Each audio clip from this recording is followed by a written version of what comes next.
different recordings, and you will have to answer questions on what you hear. There will be time for you to read the instructions and questions, and you will have a chance to check your work. All the recordings will be played once only. The test is in 4 sections. At the end of the test, you will be given 10 minutes to transfer your answers to an answer sheet. Now turn to Section 1.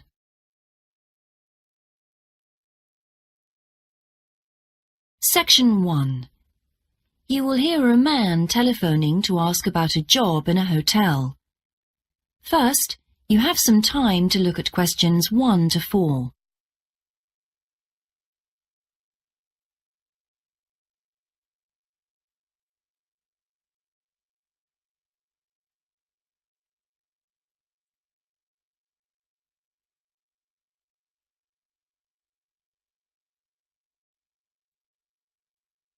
You will see that there is an example that has been done for you. On this occasion only, the conversation relating to this will be played first. Hello, West Bay Hotel. Can I help you? Oh, good morning. I'm ringing about your advertisement in the Evening Gazette. Is that the one for temporary staff? That's right. The advertisement is for temporary staff, so temporary has been written in the space. Now we shall begin. You should answer the questions as you listen, because you will not hear the recording a second time. Listen carefully and answer questions 1 to 4. Hello, West Bay Hotel. Can I help you? Oh, good morning. I'm ringing about your advertisement in the Evening Gazette. Is that the one for temporary staff? That's right.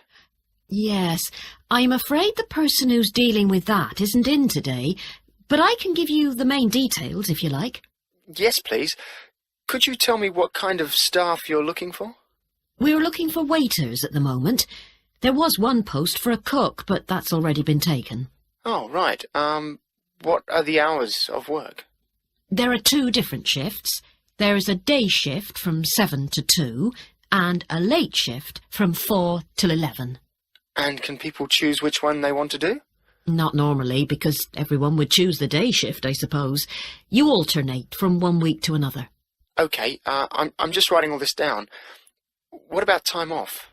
You get 1 day off, and I think you can negotiate which one you want. It's more or less up to you, but it has to be the same one every week. Do you know what the rates of pay are? Yes, I've got them here. You get £5.50 an hour, and that includes a break. Do I have to go home to eat, or...? You don't have to. You can get a meal in the hotel if you want to, and there's no charge for it, so you might as well. Oh, good. Yes, so let's see. I get £231 a week. You'd also get tips. Our guests tend to be quite generous. Before you hear the rest of the conversation, you have some time to look at questions 5 to 10.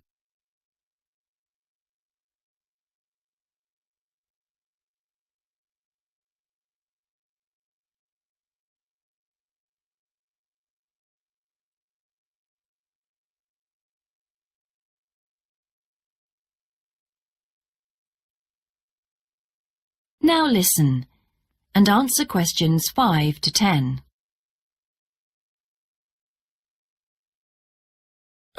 Is there a uniform? What about clothes? Yes, I forgot to mention that. You need to wear a white shirt, just a plain one, and dark trousers. You know, not green or anything like that. And we don't supply those. That's okay, I've got trousers. I just have to buy a couple of shirts. What about anything else? Do I need a waistcoat or anything? You have to wear a jacket, but the hotel lends you that. I see. One last thing. I don't know what the starting date is.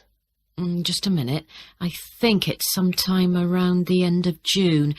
Yes, the 28th, in time for the summer. That's great. I'm available from the 10th. Oh, good.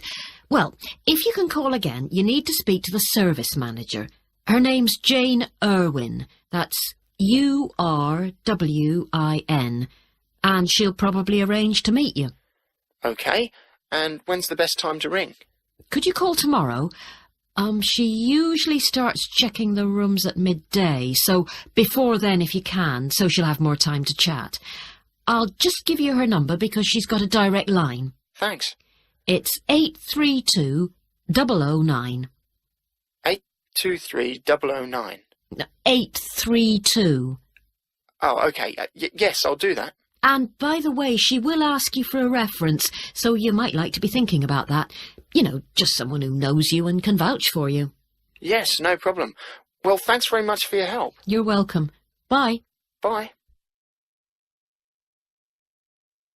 That is the end of section 1. You now have half a minute to check your answers.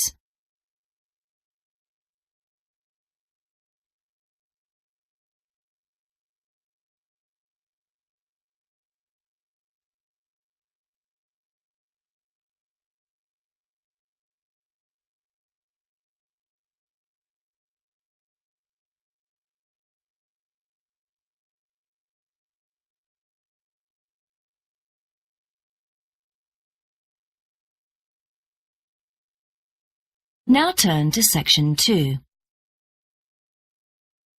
Section 2. You will hear a man being interviewed on local radio about a plan to improve a suburb called Red Hill. First, you have some time to look at questions 11 to 13.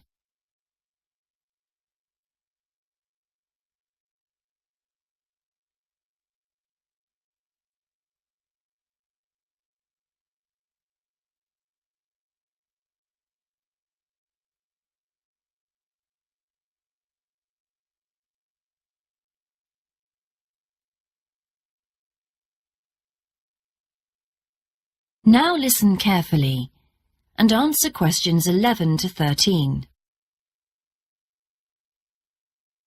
Good morning and welcome again to your city today.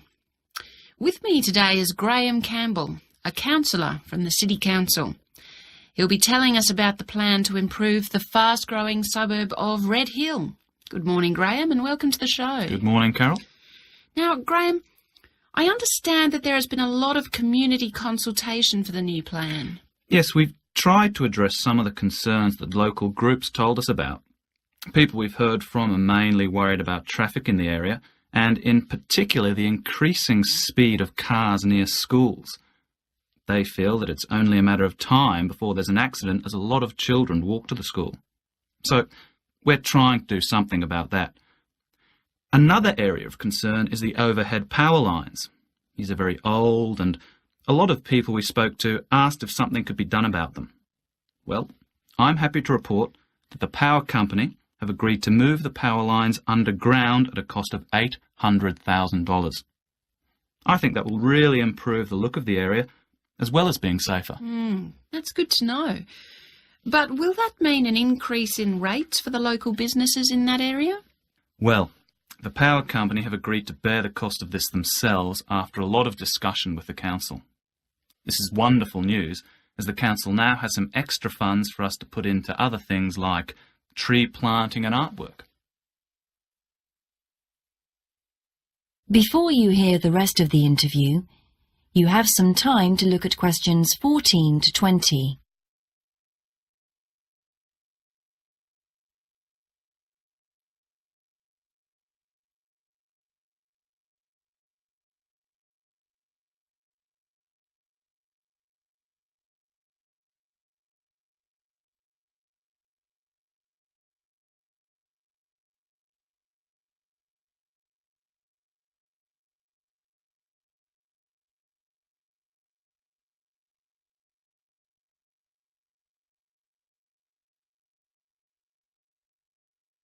Now listen and answer questions 14 to 20.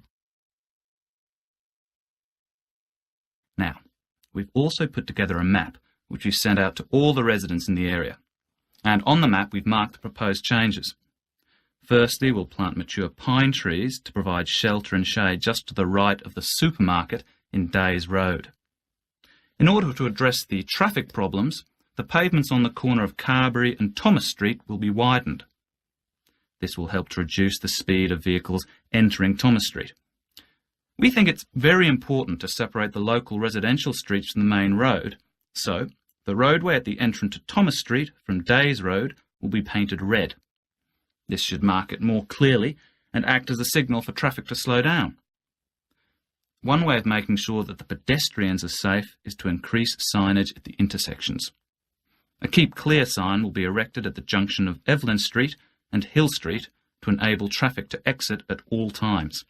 Something we're planning to do to help control the flow of traffic in the area is to install traffic lights halfway down Hill Street where it crosses Days Road.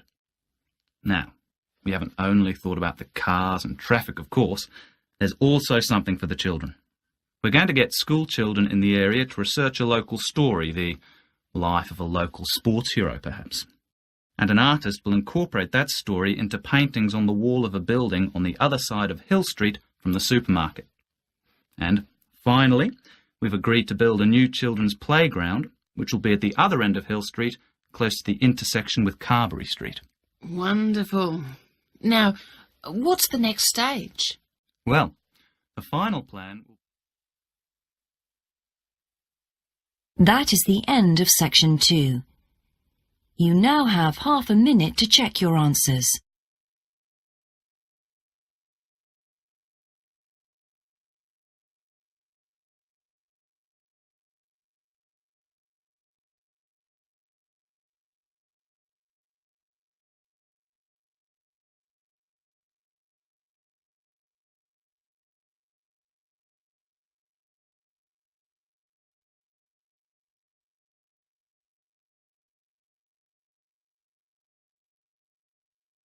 Now turn to section 3. Section 3. You will hear two students called Dan and Jeannie discussing their studies at university. First, you have some time to look at questions 21 to 26.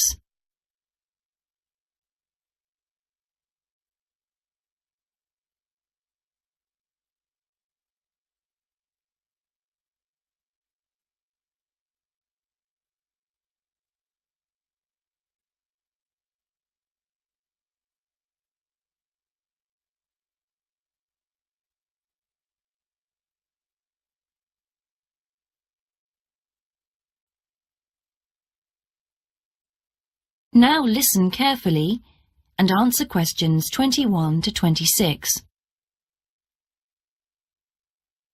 Hi Jeannie, how's it going? Oh, hello Dan. Pretty well, thanks. Have you managed to get the money for the course yet? Yes, that's all sorted out now, thanks. It took long enough though. It was practically a year ago that I applied to my local council for a grant, and it took them 6 months to turn me down. That's really slow. And I thought I was eligible for government funding, but it seems I was mistaken. So then I asked the boss of the company I used to work for if they would sponsor me, and much to my surprise, he said they'd make a contribution. But what about college grants and scholarships? There must be some you could apply for. Yes, there are, but they're all so small that I decided to leave them until I was desperate. And in fact, I didn't need to apply. My parents had been saying that as I already had a job, I ought to support myself through college. But in the end, they took pity on me, so now I've just about got enough. That's good. So now I can put a bit of effort into meeting people. Haven't had time so far. Any suggestions? What about joining some college clubs? Oh, right. You joined several, didn't you? Yes, I'm in the drama club. It's our first performance next week, so we're rehearsing frantically, and I've got behind with my work, but it's worth it. I'm hoping to be in the spring production too. I've never liked acting. Are you doing anything else? I enjoyed singing when I was at school, so I joined a group when I came to college. I don't think the conductor stretches us enough though, so I'll give up after the next concert. And I also joined the debating society. It's fun, but with all the rehearsing I'm doing, something has to go, and I'm afraid that's the one. Do you do any sports? Yes, I'm in one of the hockey teams. I'm not very good, but I'd really miss it if I stopped. I decided to try tennis when I came to college, and I'm finding it pretty tough going. I'm simply not fit enough. Nor me. I think I'll give that a miss. I'm hoping it'll help me to build up my stamina, but it'll probably be a long haul. Good luck. Thanks. How are you finding the course? I wish we had more seminars. What? I'd have thought we had more than enough already. All those people saying clever things that I could never think of. It's quite interesting, but I wonder if I'm clever enough to be doing this course. I find it helpful to listen to the other people. I like the way we're exploring the subject and working towards getting insight into it. How do you get on with your tutor? I don't think I'm on the same wavelength as mine, so I feel I'm not getting anything out of the tutorials. It would be more productive to read a book instead. Oh, mine's very demanding. She gives me lots of feedback and advice, so I've got much better at writing essays. And she's helping me plan my revision for the end-of-year exams. Do tell me, I always struggle with revision. Before you hear the rest of the discussion, you have some time to look at questions 27 to 30.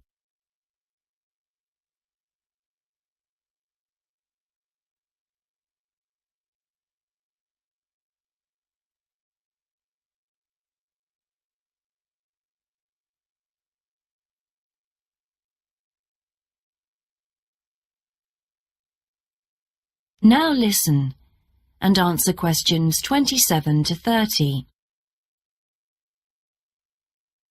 Well, the first thing is to find out exactly what's required in the exams.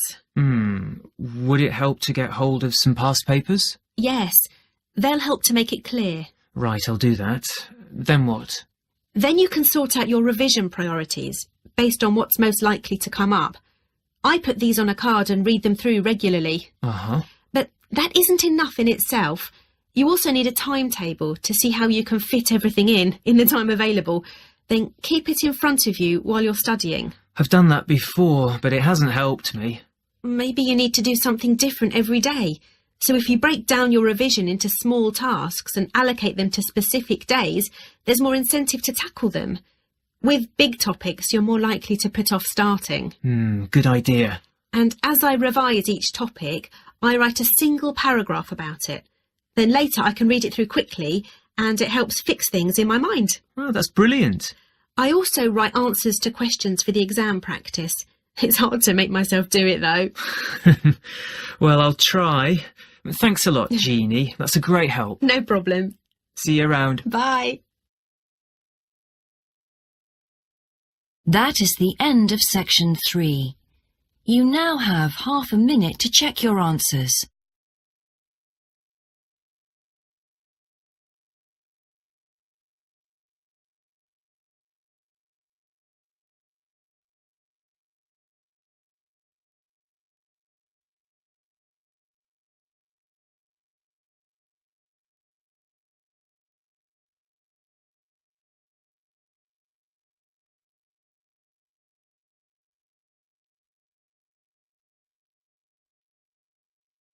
Now turn to section 4. Section 4. You will hear a lecturer giving a talk about Australian rock art to a group of archaeology students. First, you have some time to look at questions 31 to 40.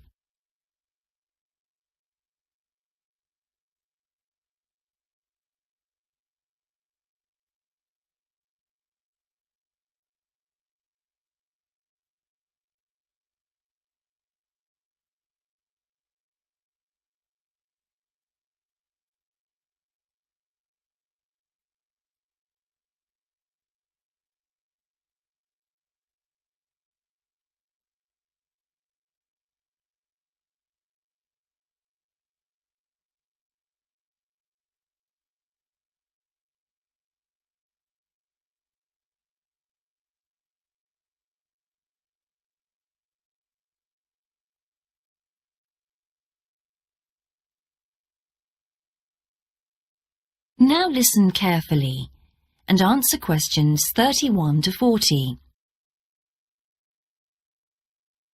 Good morning, everyone. I've been invited to talk about my research project into Australian Aboriginal rock paintings.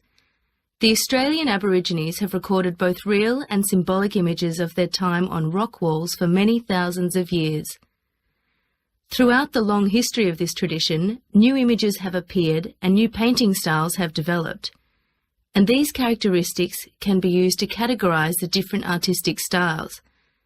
Among these are what we call the dynamic, yam, and modern styles of painting. One of the most significant characteristics of the different styles is the way that humans are depicted in the paintings. The more recent paintings show people in static poses, but the first human images to dominate rock art paintings over 8,000 years ago were full of movement. These paintings showed people hunting and cooking food, and so they were given the name dynamic to reflect this energy. It's quite amazing considering they were painted in such a simple stick-like form. In the Yam period, there was a movement away from stick figures to a more naturalistic shape. However, they didn't go as far as the modern style, which is known as X-ray because it actually makes a feature of the internal skeleton as well as the organs of animals and humans. The Yam style of painting got its name from the fact that it featured much curvier figures that actually resemble the vegetable called a yam, which is similar to a sweet potato. The modern paintings are interesting because they include paintings at the time of the first contact with European settlers. Aborigines managed to convey the idea of the settlers' clothing by simply painting the Europeans without any hands, indicating the habit of standing with their hands in their pockets. Size is another characteristic. The more recent images tend to be life-size or even larger, but the dynamic figures are painted in miniature.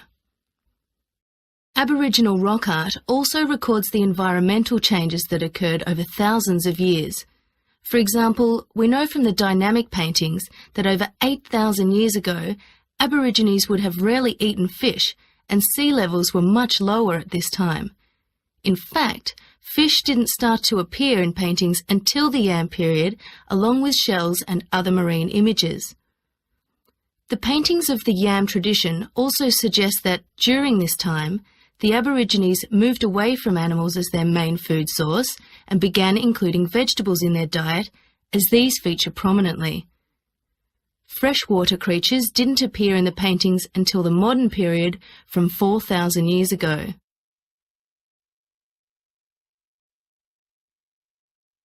So these paintings have already taught us a lot. But one image that has always intrigued us is known as the rainbow serpent. The rainbow serpent, which is the focus of my most recent project, gets its name from its snake or serpent-like body, and it first appeared in the Yam period 4,000 to 6,000 years ago. Many believe it is a curious mixture of kangaroo, snake and crocodile. But we decided to study the rainbow serpent paintings to see if we could locate the animal that the very first painters based their image on.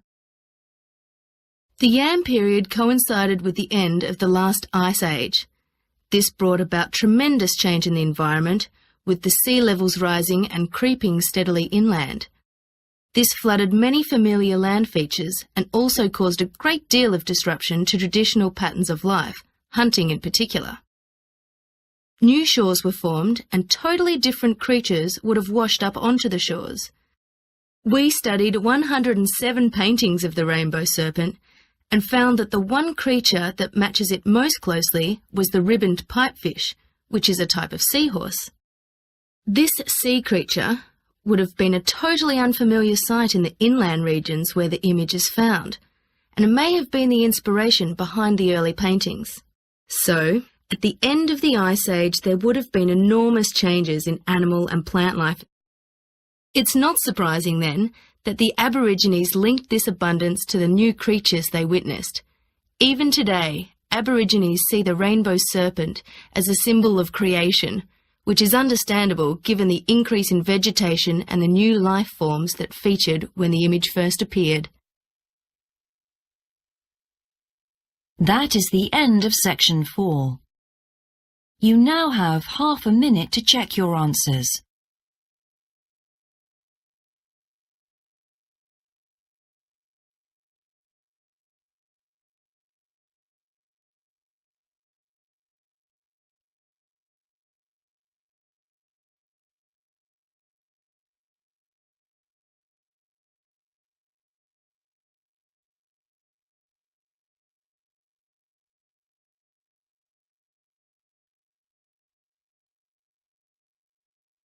That is the end of the listening test.